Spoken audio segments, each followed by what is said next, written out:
राधा स्वामी,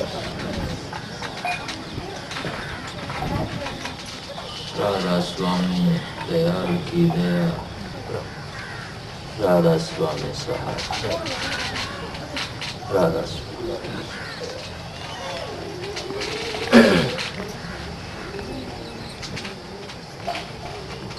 भाई ने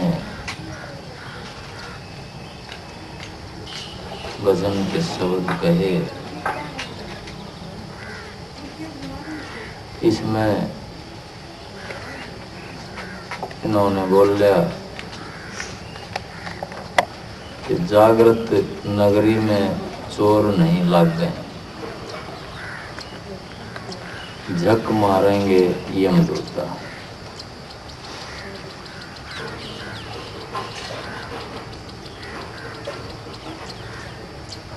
गुरु के भजन बिन नहीं निस्तारा, जाग जाग नर क्या सूता। ये नगरी कौन सी है जिसको जागने की जरूरत है?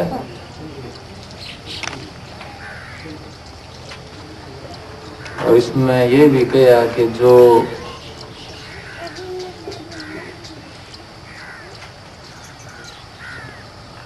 जाग नहीं सके, सूते रह गए, वो 84 लाख योनियों में भटकते रहे।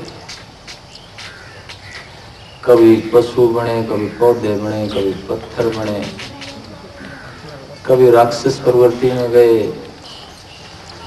कभी किसी में तो कभी किसी में। और फिर कहते हैं कि कबीर साहब का शब्द था ये कि जो जाग गए उन्होंने जग जीता। तो ये कौन सी नगरी है जिसको जगाने की जरूरत है?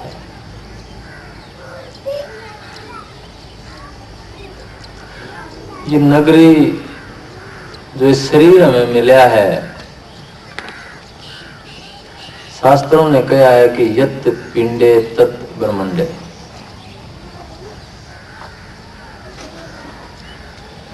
कि जैसा पिंड है वैसा ही ब्रह्मांड है। ये सारा जो आप दृष्टि गोचर है, जो आप देखते हैं, अनुभव करते हैं इंद्रियों के द्वारा, ये ऋषियों ने कहा है कि ये इस शरीर में समाया हुआ है।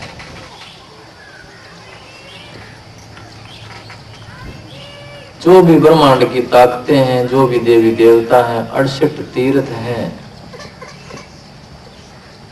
ऋषियों ने कहा कि 33 करोड़ देवता, 68 तीर्थ, वेद पुराण सब ही इस शरीर के अंदर वास करते हैं, सारे भगवान। क्योंकि आत्मा भगवान की एक बूंद है। जैसे एक बूंद समुद्र का प्रतिनिधि होती है, उसी प्रकार आत्मा, अयम आत्मा ब्रह्म, कि ये आत्मा ही ब्रह्म है, ये कहा गया है। तो ये आत्मा के अंदर सब कुछ समाया हुआ है। क्योंकि ये पूरी यात्रा इस ब्रह्मांड की जितनी भी यात्रा अब तक हुई है, जब से इसकी उत्पत्ति हुई है, जब तक इसका प्रलय होगा, वो सारे गुण, सारी जात, सारी सिफत, सारे सेल्फ, अंदर बाहर सब कुछ समाया हुआ है इसके अंदर। तो ये नगरी बड़ी भारी है। ये काया जो कहा गया है बड़ी भारी नगरी है। इसके अंदर बाहर की चीजें भी हैं, इंद्रियां भी हैं, ज्ञान का धनी मन भी बैठा हुआ, बुद्धि बैठी हुई है। विज्ञान की धनी, आनंद की धनी और उससे भी पार परमात्मा स्वरूपा आत्मा ही बैठी है। इससे बड़ी नगरी और कौन सी होगी बताइए आप।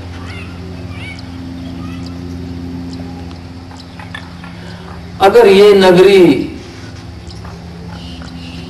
जाग जाती है, इस शरीर में आदमी आकर के जाग जाता है, जागने का मतलब क्या है कि आदमी को एक विवेक ख्याति प्राप्ति हो जाती है। कपिल ऋषि कहते हैं इसको विवेक ख्याति प्राप्ति, कि जब अंतर का विवेक जाग जाता है तो फिर इस शब्द में कहा गया है कि झक मारेंगे यमदूत पर, कि यमदूत पास में नहीं आते थे। यानी कि वो आदमी जीवन मरण से बाहर हो जाता है। आपने अजामेल की कहानी सुनी होगी। अजामेल एक ब्राह्मण का लड़का था।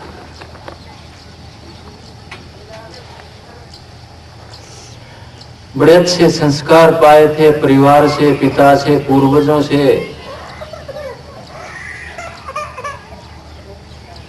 अच्छी संगत में बैठता था, सम्मान करता था, भजन करता था, और जो रास्ता चला हुआ था उस पर चलता था, जो पूर्वजों ने दिया था विवेक ख्याति प्राप्ति का रास्ता, जिसमें आदमी पहचानता है। विवेक ख्याति क्या होती है? वो पहचान लेता है कि तेरे लिए अच्छा क्या है, तेरे लिए बुरा क्या है।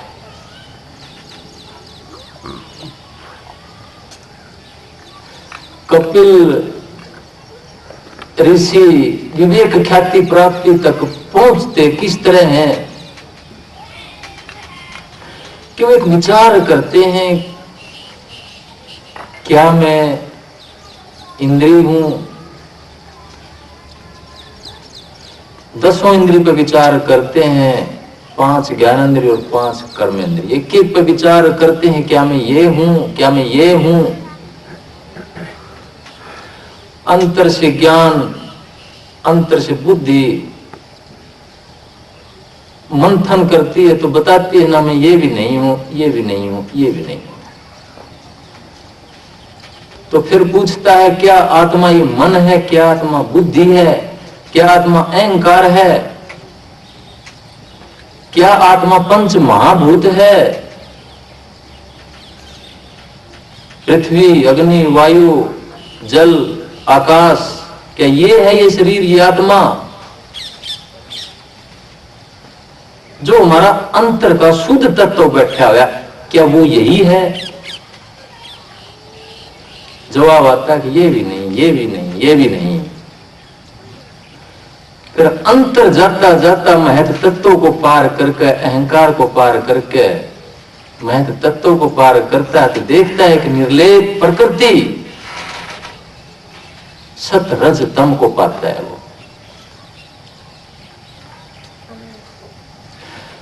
वो कहते हैं कि इस प्रकृति सत रज तम की वजह से सारी रचना हुई है। ये आपकी भगवत गीता में श्री कृष्ण महाराज अर्जुन को ज्ञान देते हुए बोलते हैं। निस्त्रैगुण भाव अर्जुना।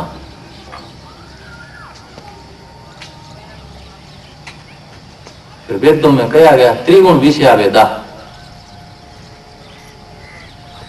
तो श्री कृष्ण महाराज कहते हैं कि अर्जुन इन 3 गुणों से ऊपर आ जाए, सतगुण, रजोगुण और तमोगुण से।